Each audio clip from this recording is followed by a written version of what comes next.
अब रुख अगली खबर का जो प्रयागराज से हमें मिल रही है।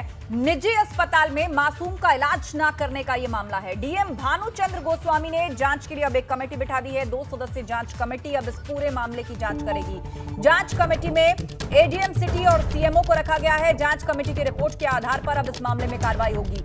इस मामले में निजी अस्पताल ने सफाई पेश की है।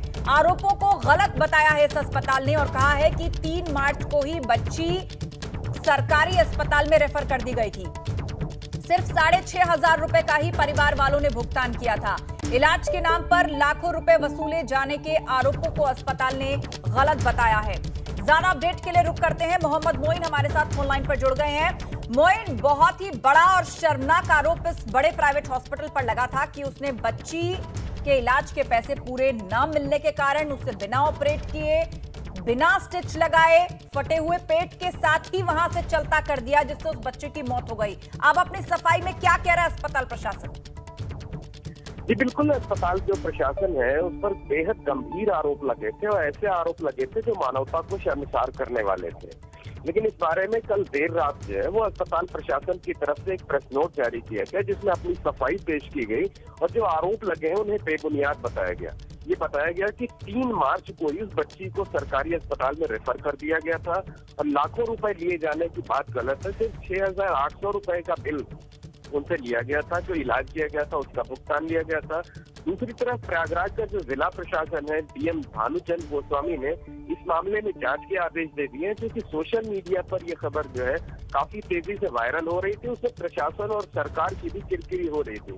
तो 2 सदस्यीय कमेटी बनाई गई है, जिसमें एडीएम सिटी को रखा गया है, सीएमओ को रखा गया है और 4 से 5 दिन का इनको टाइम दिया गया है कि शुरुआती जो है अपनी रिपोर्ट दें। और अगर प्रशासन की तरफ से ये भी कहा गया है कि अगर जांच रिपोर्ट में कोई गलती पाई जाती है अस्पताल प्रशासन की, तो उसके खिलाफ सख्त कार्रवाई की जाएगी। जी मोइन, क्या अस्पताल ने बच्ची को सरकारी अस्पताल रेफर करने के पीछे कोई स्पष्ट वजह बताई है?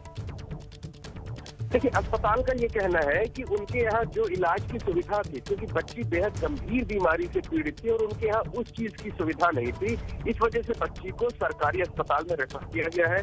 प्राइवेट हॉस्पिटल की तरफ से सरकारी हॉस्पिटल का बाकायदा बेड नंबर और बाकी चीजें भी जारी की गई हैं। जी हाँ, लेकिन ये दलील कितना गले से नीचे उतरती है? कहा जा रहा है कि बच्ची के पेट में स्टिच तक नहीं लगाए थे अस्पताल ने, फटे हुए पेट के साथ ही उसको वहां से भेज दिया था।